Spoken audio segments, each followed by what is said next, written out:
2027 के विधानसभा चुनाव में अब महज कुछ ही महीनों का समय बाकी है और इस बीच सभी राजनीतिक दलों की तरफ से विधानसभा चुनाव को लेकर कवायद तेज हो गई है। अपनी इस स्पेशल सीरीज में हम आज बात करेंगे प्रतापगढ़ की रानीगंज विधानसभा सीट की, जो यूपी की उन चुनिंदा हॉट सीटों में गिनी जाती है जहां का चुनावी मुकाबला सिर्फ जिले ही नहीं बल्कि पूरे प्रदेश की राजनीति का रुख तय करने वाला माना जाता है। यही वजह है कि हर चुनाव में इस सीट पर राजनीतिक दलों के साथ साथ जनता का मिजाज भी खासा महत्व रखता है। रानीगंज विधानसभा सीट सामान्य वर्ग की महत्वपूर्ण सीट मानी जाती है, जो प्रतापगढ़ लोकसभा क्षेत्र का अभिन्न हिस्सा भी है। इस सीट की सबसे बड़ी खासियत यह है कि यहाँ कभी किसी एक दल का स्थायी दबदबा यानी प्रभुत्व नहीं रहता है। समाजवादी पार्टी, भारतीय जनता पार्टी और बहुजन समाज पार्टी के बीच यहाँ अक्सर कांटे की टक्कर देखने को मिलती है। अगर बात हम पिछले चुनाव की करें तो 2022 के विधानसभा चुनाव में समाजवादी पार्टी के विधायक डॉक्टर आर.के. वर्मा ने भाजपा के पूर्व विधायक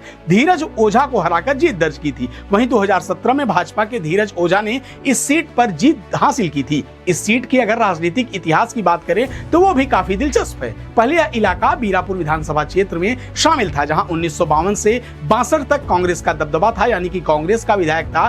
परसिमन के बाद 2012 में बनी नई रानीगंज सीट पर समाजवादी पार्टी ने पहली बार जीत हासिल की और प्रोफेसर शिवाकांत ओझा विधायक के साथ साथ सरकार में मंत्री भी बने। अब बात यहाँ के जाति और चुनावी समीकरणों की करें तो रानीगंज सीट पर ब्राह्मण मतदाता सबसे निर्णायक भूमिका में माने जाते हैं। इसके बाद दलित, मुस्लिम, ओबीसी और यादव मतदाताओं का भी इस सीट पर काफी प्रभाव देखने को मिलता है। 2019 के आंकड़ों की बात करें तो यहाँ करीब 3,21,000 से ज्यादा मतदाता हैं। 2027 के चुनाव को लेकर अब यहाँ सियासी सरगर्मी भी तेज दिखाई दे रही है। 2022 में मिली हार का बदला लेने के लिए भाजपा नेता और पूर्व विधायक धीरज ओझा लगातार जनता के बीच सक्रिय नजर आ रहे हैं। संगठन और सरकार दोनों में मजबूत पकड़ रखने वाले धीरज ओझा को भाजपा का सबसे मजबूत दावेदार इस विधानसभा सीट से माना जा रहा है। इसके अलावा पार्टी के कुछ अन्य चेहरे भी दावेदारी में लगे हुए हैं, यानी कि उनकी भी दावेदारी मजबूत बताई जा रही है। रानीगंज से हमारे फायर ब्रांड नेता धीरज ओझा जी को हम चाहते हैं कि उनको टिकट मिले और प्रचंड बहुमत से वो जीते।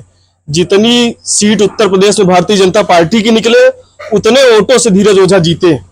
403 विधानसभा सीट है हमारे उत्तर प्रदेश में और 40,000 वोटों से अगर हमारे धीरज ओझा जीतते हैं तो हमको बहुत खुशी होगी। उतनी ही खुशी भारतीय जनता पार्टी की सरकार बनने से होगी 2027 में। 2027 में पुनः हमारे निवर्तमान विधायक माननीय अभय कुमार धीरज ओझा जी, जो कि लगातार निरंतर चुनाव हारने के बावजूद भी 5 साल जनता के बीच बने रहे और हर समय दुख सुख में जनता के लिए काम करते रहते हैं और हम लोग उनको पुनः 2027 में विधायक बनाने हैं। वहीं दूसरी तरफ समाजवादी पार्टी में स्थिति थोड़ी सी बदली हुई नजर आ रही है। चर्चा है कि मौजूदा विधायक doctor R K. Verma Raniganj seat से दूरी बना रहे हैं और अपनी पारंपरिक सीट पर लौटने की तैयारी में है। राजनीतिक गलियारों में शकील अहमद, संतोष यादव और विनोद दुबे जैसे युवा नेताओं का नाम समाजवादी पार्टी से टिकट लेने के लिए चल रहा है, जिनमें किसी एक पर हो सकता है पार्टी दांव भी खेल दे। हमारे संवाददाता ने रानीगंज विधानसभा में पहुंचकर जनता की नब्ज टटोलने की कोशिश की। इस दौरान उन्होंने स्थानीय मतदाताओं और वरिष्ठ पत्रकार से बात की,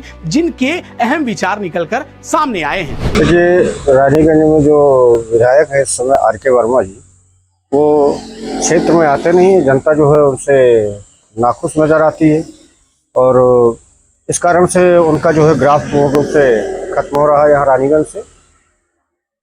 बिल्कुल यहाँ तक वक्ता की बात की जाए तो बोलते बढ़िया हैं और लेकिन जैसा कि जिस क्षेत्र में आप विधायक हैं उस क्षेत्र की जनता की क्या समस्या है, उस जनता को क्या चाहिए, जनता के लोगों से मिलना और उनसे उनके साथ अपनत्व का व्यवहार करना, ऐसा कुछ दिखता नहीं है यहाँ पर। तो देखिए, जो अभी तो बीजेपी की बात करें तो जो है बीजेपी में भी कई दावेदार हैं विधानसभा के चुनाव को लेकर और इसके पूर्व विधायक धीरज ओझा, पिछली बार इनका ग्राफ आपने देखा था कि बहुत नज़दीक में ही मामले अटके थे। रही बात अभी हम बात करें जो है विधानसभा चुनाव की, जो होने वाले विधानसभा चुनाव है, तो उसमें समाजवादी पार्टी आर.के. वर्मा को जो है टिकट देती है तो मेरे हिसाब से बीजेपी के लिए रास्ता बहुत ही आसान हो जाएगा।